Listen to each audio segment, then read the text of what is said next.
Hello everyone, ఈరోజు చూడండి morning మా ప్లాంట్స్ ఎంత ఫ్రెష్గా ఉన్నాయో. ఎందుకంటే సమ్మర్ కదా, సమ్మర్లో కొంచెం వాటర్ ఎక్కువగా పోస్తుంటేనే ఈ రకంగా ఉన్నాయండి, లేకపోతే ఎండిపోతున్నాయి. చూడండి చాలా చాలా బాధగా అనిపిస్తుంది నాకు ప్లాంట్స్ ఎండిపోతే. ఎందుకంటే ప్లాంట్స్ కూడా మనము బాగా కనెక్ట్ అయిపోతాం కదా, అందుకోసం.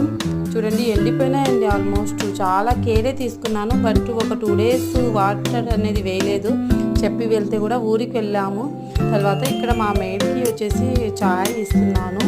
బయట అంతా తుడిచి వచ్చారు ఆంటీ, చాలా బాగా చేస్తారు. ఇక్కడ వచ్చేసి మా హస్బెండ్ కోసం రాగి జావా చేస్తున్నాను అన్నమాట. మార్నింగ్ కదా చల్లగా ఉంటుంది. ఇక్కడ వచ్చేసి పిల్లల కోసం నేను పెరుగన్నం కలిపేసి పెట్టేస్తున్నాను. తర్వాత ఇక్కడ చూడండి నాకు వేసుకుంటున్నాను. తనకు వేసేసి తర్వాత నేను వేసుకున్నాను. చూడండి చాలా బాగుంది.